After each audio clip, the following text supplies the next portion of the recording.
आइए बच्चों, आज हम क्षितिज भाग 2 का पाठ 10 पढ़ेंगे। पाठ का नाम है नेताजी का चश्मा और इसके लेखक हैं स्वयं प्रकाश। और ये गद्य खंड का पहला पाठ है।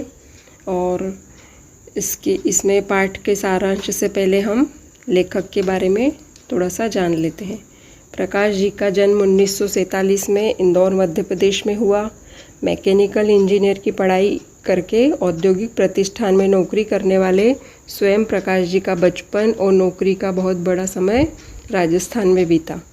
बाद में फिर वह भोपाल आ गए और वहाँ वसुधा पत्रिका का संपादन करने लगे। 8वें दशक में उभरे स्वयं प्रकाश आज समकालीन कहानी के महत्वपूर्ण हस्ताक्षर हैं। उनके 13 कहानी संग्रह हैं।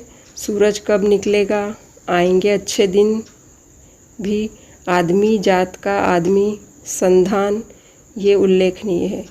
इनके बीच में विनय और ईंधन उपन्यास भी चर्चित है।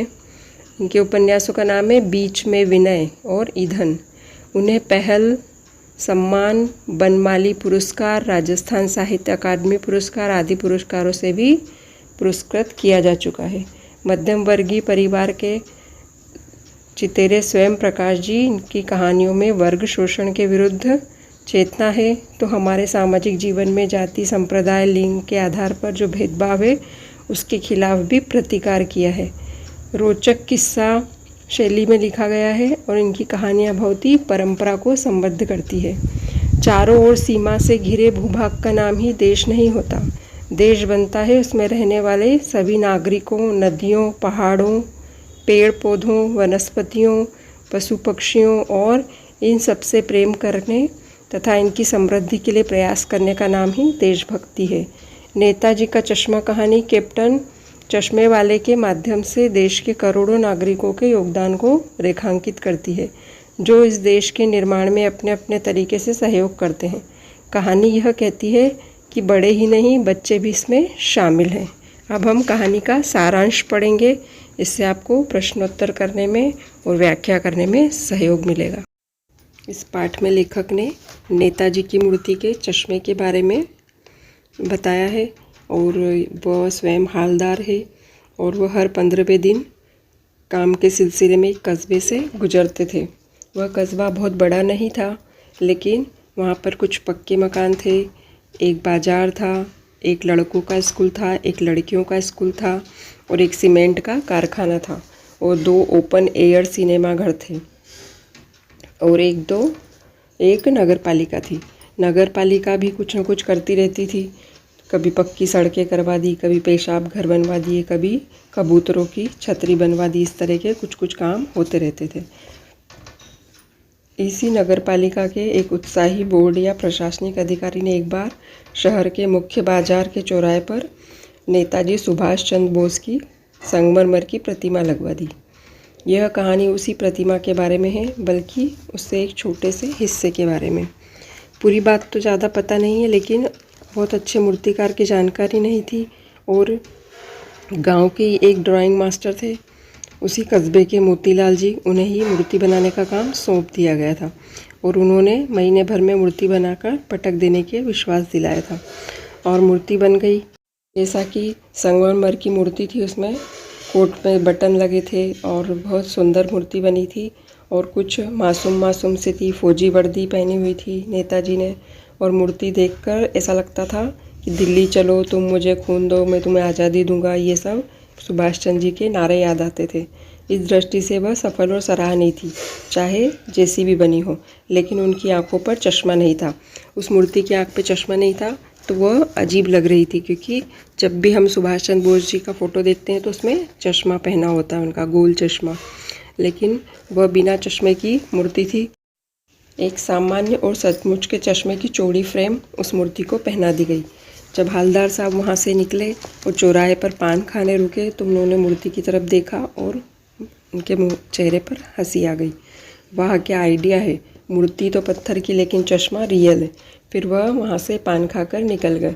फिर जब गाड़ी में बैठकर आगे की तरफ जा रहे थे तब भी वह मूर्ति के बारे में ही सोच रहे थे।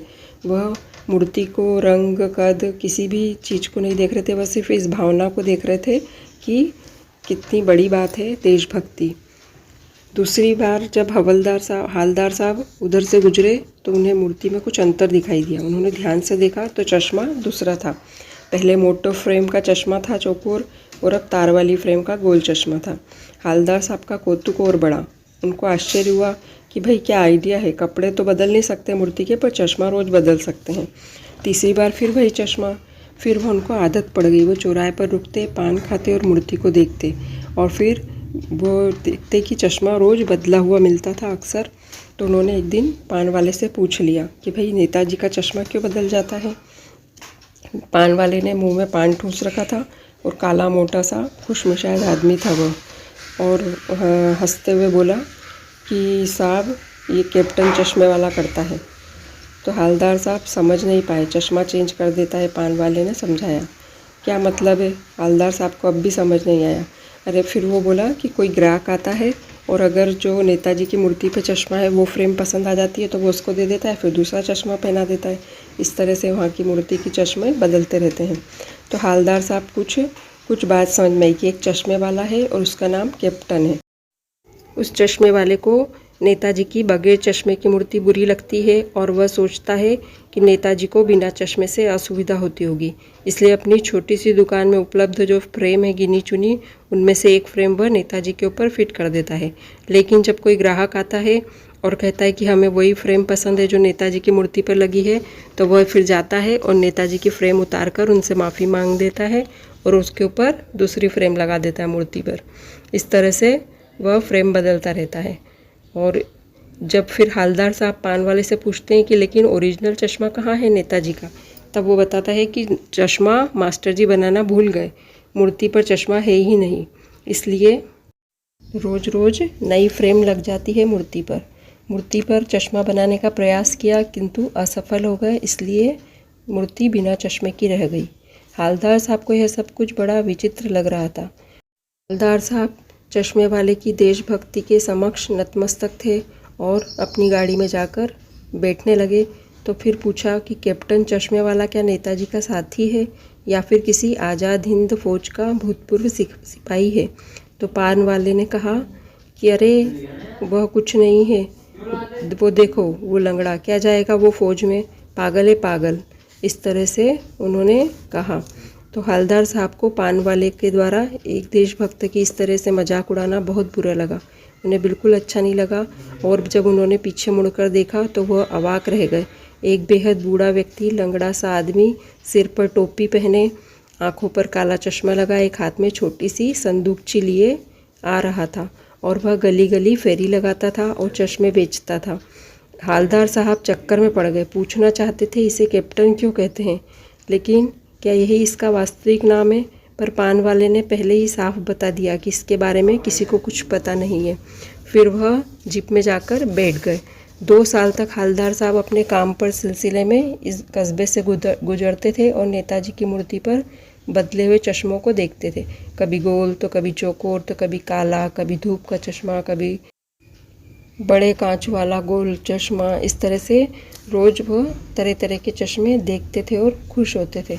फिर एक बार ऐसा हुआ कि मूर्ति के चेहरे पर कोई चश्मा नहीं था। उस दिन पान की दुकान भी बंद थी और चौराहे की अधिकांश दुकानें बंद थी।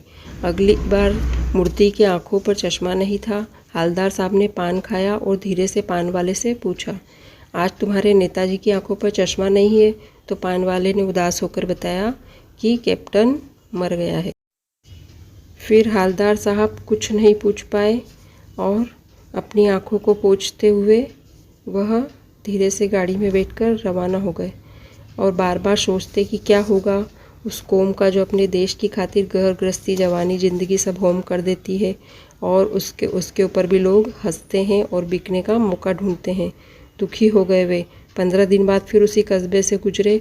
कस्बे में घुसने के पहले फिर उन्हें ख्याल आया, तो उन्होंने कस्बे की हृदय स्थली सुभाष चंद्र की बॉस की जो प्रतिमा थी वहाँ अवश्य प्रतिष्ठित होगी, लेकिन उन्होंने बोला उस पर चश्मा नहीं होगा क्योंकि मास्टर बनाना भूल गया है और कैप्टन मर गया है। सोचा आज कहाँ जाकर रुकेंगे, पान भी नहीं खाएंगे और मूर्ति की तरफ देखेंगे भी नहीं और सीधे निकल जाएंगे। ड्राइवर से कह दिया चौराहे पर रुकना नहीं है, आज बहुत काम है, और पान भी नहीं खाएंगे, कहीं आगे खा लेंगे। लेकिन आदत से मजबूर चौराहे पर आते ही मूर्ति की तरफ उनकी नज़र उठ गई और कुछ ऐसा देखा कि जीप की स्पीड में थी, तो ड्राइवर से ज़ोर से बोले, रुको। रास्ता चलते लोग देखने लगे। जीप रुकते रुकते हवलदार साहब जीप से कूदकर तेज कदमों में मूर्ति की तरफ लपके। वो ठीक सामने जाकर अटेंशन में खड़े हो गए। मूर्ति की आंखों पर सरकंडे से बना छोटा सा चश्मा रखा हुआ था, जैसा बच्चे बना लेते हैं। हवलदार साहब भावुक हैं, इतनी सी बात पर उनकी आंखें भर आई। और ये आंसू दुख के नहीं थे, प्रेम के आंसू थे, क्योंकि उन्हें लगा कि अभी भी कोई देशभक्त है जिसको ये चिंता है कि सुभाष बाबू के चेहरे पर चश्मा नहीं है। और वह बहुत खुश हुए और इस तरह से एक देशभक्त के लिए उनकी आंखों में आंसू आ गए। और उसके बाद यह पाठ हमारा पूर्ण हुआ। इसके प्रश्नोत्तर देखें और इस पाठ को सुने बार बार, तो उससे आपको प्रश्नोत्तर करने में सहायता मिलेगी। धन्यवाद।